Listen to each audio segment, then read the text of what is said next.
এই ভিডিওতে আমরা আলোচনা করব জাভাস্ক্রিপ্টের স্টেটমেন্ট সম্পর্কে। তো আমি W3 স্কুলসের স্টেটমেন্ট সেকশনে চলে এসেছি। তো সেখানে আপনারা দেখতে পাচ্ছেন যে জাভাস্ক্রিপ্টে স্টেটমেন্টের কিছু এক্সাম্পল দেওয়া হয়েছে। তো এইটা আমি আপাতত ইগনোর করছি, আমি এখান থেকে শুরু করছি। সেখানে কি বলা আছে, computer program is a list of instructions to be executed by computer, যেটা আমরা অলরেডি জানি যে একটা কম্পিউটার কি করে, কম্পিউটার প্রোগ্রামিংয়ের মাধ্যমে আমরা আসলে কম্পিউটারের সাথে কথা বলি, ভাষায় মানে কথা বলি, সেটা লেখার ওয়েটাই হচ্ছে এইভাবে কম্পিউটার প্রোগ্রাম লেখা, সেটা এখানে বলা হয়েছে। এবং সে বলছে is a list of instructions, মানে আমরা কিছু ইনস্ট্রাকশন দিই, এই এক একটা ইনস্ট্রাকশন যে আমরা দিই সেগুলোই হচ্ছে এক একটা স্টেটমেন্ট। হ্যাঁ, মানে প্রোগ্রামিংয়ের ভাষায়, জাভাস্ক্রিপ্টের ভাষায় এটাকে স্টেটমেন্ট বলা হয়। In a programming language this programming instructions are called statements. বুঝতে পেরেছেন? সো এটা থিওরিটিক্যাল সংজ্ঞাটা বুঝলেন। এবার হচ্ছে JavaScript program is a list of programming statements, এটাও বুঝলেন। এখানে একটা কথা বলা হচ্ছে, in HTML JavaScript programs are executed by the web browser. ঠিক আছে, সো আমি যে একটু আগে বললাম যে স্টেটমেন্টগুলো সেটা এক্সিকিউট করে কে, আসলে ব্রাউজার এক্সিকিউট করে, সেটাও আমরা ইন্ট্রোডাকশন ভিডিওতে জানি। এখন আমরা জাভাস্ক্রিপ্টের স্টেটমেন্টের একটু ডিটেলে যাচ্ছি। JavaScript statements are composed of values, operators, expressions, keywords and comments. এই জিনিস দিয়ে আসলে একটা স্টেটমেন্ট তৈরি হয়। সবগুলোই যে থাকতে হবে তা না, এগুলোর একটা বা দুইটা থাকলেও স্টেটমেন্ট হতে পারে। বলছে যে this statement tells the browser two right hello Dolly inside an HTML element with ID demo. এই এক্সাম্পল আমরা এর আগেও দেখেছি। এইটা পুরো একটা স্টেটমেন্ট। ঠিক আছে, এটা একটা statement. Most JavaScript programs contain many JavaScript statement, কারণ আমরা জানি এর পরের লাইনে আমি আরেকটা কিছু লিখতে পারি, সেটা আরেকটা স্টেটমেন্ট। যেমন এর পরের লাইনে যদি আমি লিখি console.log5, তাহলে সেটা একটা স্টেটমেন্ট, এরকম আর কি। The statements are executed one by one in the same order as they are written. So তার মানে হচ্ছে, যদি আমি এখানে একটু ট্রাইড এখানে যাই এবং সেখানে যদি আমি এর পরে console.log, তারপরে আমি ধরেন লিখলাম 5, হ্যাঁ 4, তারপরে ধরেন আমি আরেকটা লিখলাম ধরেন console.log ধরেন 5, তারপরে ধরেন লিখলাম document.write, হ্যাঁ সেখানে আমি ধরেন লিখলাম হ্যালো, হ্যাঁ। সো এখানে আমি একটা, দুইটা, তিনটা, চারটা স্টেটমেন্ট লিখেছি, হ্যাঁ। এবং এই এক একটা স্টেটমেন্ট একটার পর একটা এক্সিকিউশন হবে, পরপর, একটা উল্টাপাল্টাভাবে হবে না, পরপর রিড করতে করতে সে যাবে। ঠিক আছে, এটা হচ্ছে প্রথম কথা। এবং স্টেটমেন্টগুলো সাধারণত লাস্টে সেমিকলন ব্যবহার করা হয়। সেমিকলন না ব্যবহার করলেও কাজ করে, বাট কখনো এই কাজটা করবেন না। আমি কখনো রেকমেন্ড করবো না সব সময় সেমিকলন ইউজ করবেন, বিকজ সেমিকলন ইউজ না করার অভ্যাসটা পরবর্তীতে আপনাকে মহা বিপদে ফেলবে। সো আশা করি এটুকু আপনারা মেনে চলবেন। আচ্ছা, এখানে সেই কথাটাই বলা আছে কিন্তু, যে এই যে JavaScript programs are often call JavaScript code আছে, এটা তো বুঝলাম। সেমিকলন, সেই যে সেমিকলনের কথাটা কিন্তু তারা বলেছে, হ্যাঁ, যে আমরা চাইলে সেমিকলন অ্যাভয়েড করতে পারি, বাট সেমিকলন অবশ্যই আমরা ইউজ করব। এবং আরেকটা ব্যাপার, এই যে যখন আমি সেমিকলন ইউজ করব, তখন আমার আসলে এক লাইনেও আমি লিখতে পারি, যদিও এটা আমি কখনো রেকমেন্ড করি না। লাইক এইখানে যদি আমি যাই A=5, B=6, এইভাবে কখনো কোড লিখবেন না, সবসময় এভাবে লিখবেন, এই যে এইভাবে। কিন্তু এইভাবে লিখলেও কোনো সমস্যা নাই, কাজ করবে, হ্যাঁ, কারণ আপনি যেহেতু সেমিকলন দিয়েছেন, সে দুইটার মধ্যে পার্থক্য বুঝতে পারবে। কিন্তু যদি আপনি সেমিকলন না দিয়ে এরকম করেন, তাহলেও মানে এটা কি কাজ করবে? দেখেন তো, একটু আমি রান করে দেখি, কাজ কিন্তু করছে না। ঠিক আছে, সো কিন্তু যদি আমি জায়গাটায় সেমিকলন দিয়ে দিই জাস্ট, তাহলে কাজ করবে। সো বুঝতেই পারছেন যে যখনই আপনি সেমিকলন দিবেন না, তখনই প্রবলেম ক্রিয়েট করছে কিন্তু অলরেডি। সো আপনার এত কনফিউশনে পড়ার দরকার কি? Always use semicolon. ঠিক আছে, এবং প্রত্যেকটা স্টেটমেন্ট লাইন বাই লাইন দেওয়ার চেষ্টা করবেন, এটাই বেস্ট প্র্যাকটিস। ঠিক আছে, তা না হলে নিজের কোড নিজেই পরে রিড করতে পারবেন না। আচ্ছা, সো এটাই মূলত স্টেটমেন্ট সেকশনের ব্যাপার। এরপরে দেখেন বলা আছে হোয়াইট স্পেস নিয়ে কিছু কথা, যে JavaScript ignores multiple spaces. So আপনার একটা পর্যন্ত স্পেসকে সে গুরুত্ব দেয়, এরপরে আপনি 1000টা স্পেস দিলেও তার কাছে ওটার কোনো ভ্যালু নাই। ঠিক আছে, যেমন এখানে একটা এক্সাম্পল দেওয়া হয়েছে, দেখেন the following lines are equivalent. দেখেন let person is equal to HEG, হেজে, অদ্ভুত নাম, যাই হোক। তো এটা, এবং এখানে খেয়াল করেন স্পেস আছে একটা করে, লেট পার্সন, এখানে কোনো স্পেস নাই, but still it will work same, হ্যাঁ। আবার একইভাবে যদি আপনি এখানে অসংখ্য স্পেসও দিতেন আগে পরে, তাও কাজ করতো। ঠিক আছে, a good practice is to put spaces around operators. Operator কাকে বলে? অপারেটর জাভাস্ক্রিপ্টে বলা হয় এইগুলোকে, এই সাইনগুলোকে, সমান চিহ্ন, প্লাস চিহ্ন, মাইনাস চিহ্ন, মানে যোগ বিয়োগ গুণ ভাগ এবং সমান, এগুলো হচ্ছে অপারেটর।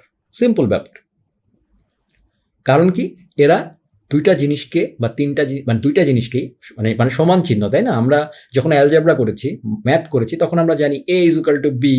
সো এই যে মাঝখানের যে সমান চিহ্ন, তার বাম পাশ এবং ডান পাশ দুটা জিনিস থাকে। সো এরকম যদি থাকে, এইগুলোকে বলা হয় অপারেটর, মাঝখানের জিনিস থাকে। সো এই অপারেটরের সবসময় ডানে বামে স্পেস দেওয়াটা খুবই ভালো প্র্যাকটিস, না দিলেও কাজ করবে। আচ্ছা, JavaScript line length and line ব্রেকস।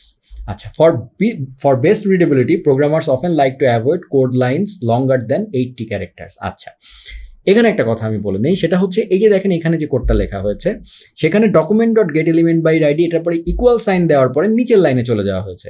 এটা কিন্তু ইজিলি এই জায়গাটাতে লেখা যেত, হ্যাঁ, বাট এখানে চলে গেছে। এর কারণটা হচ্ছে, যেটা বলছে যে সাধারণত চোখের সামনে, হ্যাঁ, আমরা যখন দেখি তখন এটা একটা থিওরি যে সাধারণত মানুষের চোখ এই রিডেবিলিটি মানে রিড করতে পারে না, খুব বেশি বড় লাইন হলে দেখতে তাদের সমস্যা নাকি হয়। আমার যদিও হয় না, বাট এটা একটা মানে প্রোগ্রামিংয়ের এটা একটা আর কি ফরম্যাটিং রুল, যে 80 ক্যারেক্টারের পরে আসলে মানুষ রিড করতে বিরক্ত লাগে, পরের লাইনে চলে যেতে চায়, হ্যাঁ। তো সেই জন্য এই কাজটা করা হয়েছে, হ্যাঁ। এইটা আপনি চাইলে করতে পারেন, কিন্তু এখানে দেখেন বলা আছে এই যে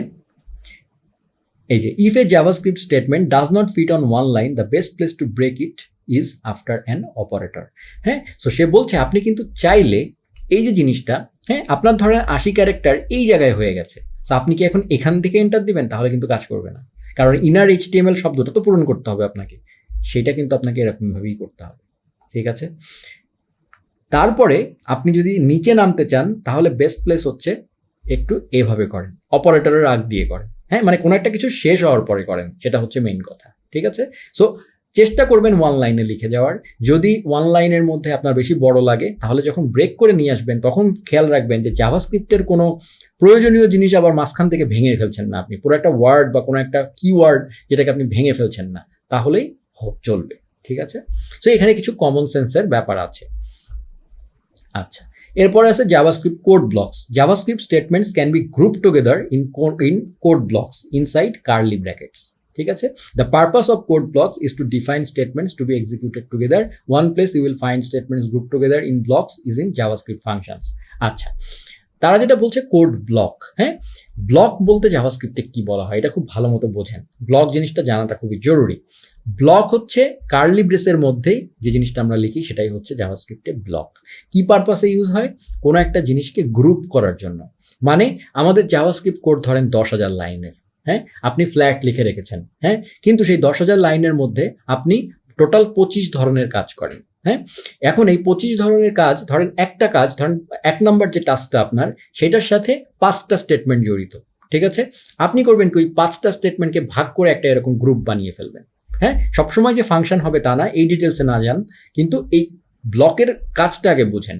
ব্লক হচ্ছে আমাদের কোড ব্লককে গ্রুপে গ্রুপে ভাগ করে ফেলা, হ্যাঁ, বিভিন্ন পারপাসে, বিভিন্ন উদ্দেশ্যে আমরা ভাগ করে রাখতে পারি কোড। সেই ভাগ করার কাজেই মূলত এই ব্লকটা ইউজ হয়। সো অনেকে মনে করে ব্লক হচ্ছে শুধু ফাংশন, এরকম করে লিখলেই ব্লক হয় না। কার্লি ব্রেসের মধ্যে আমরা যদি এভাবে লিখি, সেটাই একটা ব্লক, ঠিক আছে।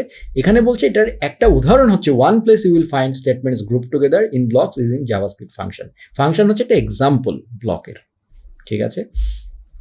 In this tutorial we use 2 spaces of indentation of code blocks. You will learn more about function. আচ্ছা, আরেকটা যে জিনিসটা বলছে সেটা হচ্ছে ইন্ডেন্টেশন।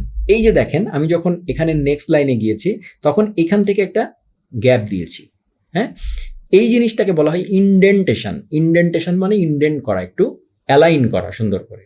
সো এই ইন্ডেন্টেশন জিনিসটা কোডকে সুন্দর করে, রিডেবল করে আর কি।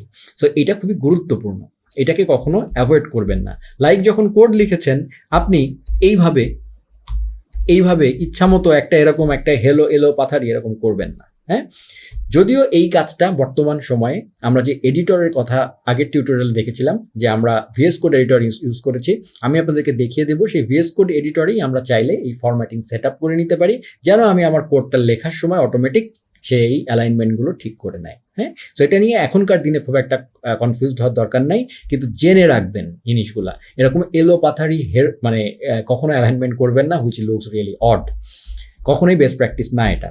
তো তারা তাদের টিউটোরিয়াল সিরিজে এইখানে এই যে ইন্ডেন্টেশনটা করেছে, অনেকে ট্যাব দিয়ে করে, হ্যাঁ। আমরা এই কাজটা ট্যাব দিয়েও করতে পারি। ট্যাব যে আমাদের কিবোর্ডে আছে এরকম একটা ট্যাব দিতে পারি। দেখেন ট্যাব দিলে কিন্তু একটু বেশি সরে গেল, কিন্তু তারা যেটা করেছে তারা তাদের এই সিরিজে 2টা স্পেসকে ইন্ডেন্টেশন হিসাবে ধরেছে। এটাও একটা গুড প্র্যাকটিস।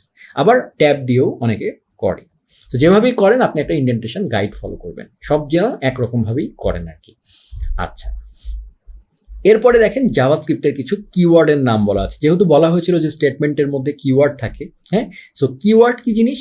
কিওয়ার্ড হচ্ছে জাভাস্ক্রিপ্টের রিজার্ভ করা কিছু শব্দ, যে শব্দগুলো আমরা নিজেরা তৈরি করতে পারবো না। হ্যাঁ, যেমন আপনি জাভাস্ক্রিপ্ট যখন আমরা যখন এরপরে ভ্যারিয়েবল বুঝবো বা অন্যান্য জিনিসপাতি বুঝবো, আমরা আমাদের নিজস্ব অনেক নাম দেব, অনেক জিনিসের নাম দেব, অনেক ফাংশনের নাম দেব, অনেক ভ্যারিয়েবলের নাম দেব। যদিও আপনারা ফাংশন ভ্যারিয়েবল কি এগুলো এখনো জানেন না, কিন্তু আমরা এভাবে ধরে নেন যে আমরা আমাদের প্রয়োজনে অনেক কিছু নাম দিয়ে সেটাকে ডিনোট করব। যেমন আমরা HTML এ একটা আইডি দিয়েছিলাম HTML এর ক্ষেত্রে, জাভাস্ক্রিপ্টে এরকম আমরা বিভিন্ন জিনিসের, আমাদের বিভিন্ন কোড ব্লক, বিভিন্ন জায়গার আমরা নাম দেব। সেই নাম দেওয়ার সময় আমাদেরকে সতর্ক থাকতে হবে। সেই নামটা আমরা জাভাস্ক্রিপ্টের কিওয়ার্ড যেগুলো আছে, যেগুলো জাভাস্ক্রিপ্ট রিজার্ভ করে রেখেছে, সেই নামগুলো আমরা ইউজ করতে পারবো না। সেরকম কিছু কিওয়ার্ডের এক্সাম্পল এখানে দেওয়া আছে, যেমন var, let, const, if, switch, এগুলো সব আমরা জানবো। এগুলো এখন আপনাকে মুখস্থ করতে হবে না, কিন্তু এরকম কিছু কিওয়ার্ড আছে যে কিওয়ার্ডগুলো আমরা কখনোই আমাদের নামে ইউজ করতে পারবো না। আপাতত এই জিনিসটা জেনে রাখেন। আপনারা যদি এই রিজার্ভড ওয়ার্ডের একটা টোটাল লিস্ট দেখতে চান, তাহলে এখানে তারা রেফারেন্সে তারা এই জায়গাটায় দিয়ে রেখেছে। ক্লিক করলে আপনারা এই সমস্ত জাভাস্ক্রিপ্টের রিজার্ভ কিওয়ার্ডের একটা লিস্ট পেয়ে যাবেন। কিছু জিনিস জাভাস্ক্রিপ্ট বিভিন্ন ভার্সনে রিমুভ করেছে, সেটারও একটা ট্র্যাক এখানে দেওয়া আছে। সো এগুলো কখনোই মুখস্থ করার দরকার নাই। কাজ করতে করতে বিগিনার স্টেজে এত ভয় পাওয়ার কিছু নাই। কাজ করতে করতে এগুলো আপনার এমনিতেই আপনার মুখস্থ হয়ে যাবে, বা আপনি এগুলো সম্পর্কে ধারণা পেয়ে যাবেন। সো কনসেপ্টটা হচ্ছে এটা, যে কিওয়ার্ডগুলো আমরা কোথাও নাম দিতে নিজেরা নাম দিতে পারবো না, সেটাকে শুধু ব্যবহার করতে পারবো, কল করতে পারবো। ঠিক আছে, সেটা এখানে বলা আছে, cannot be used as names for variables. হ্যাঁ, সো ভ্যারিয়েবল যখন বুঝবো তখন বুঝতে পারবেন। সো এই হচ্ছে মূলত জাভাস্ক্রিপ্টের স্টেটমেন্ট নিয়ে আমার যে টিউটোরিয়াল, সেটা এই টিউটোরিয়াল আমি এখানে আর বড় করছি না। আমরা এর পরের টিউটোরিয়ালে চলে যাব।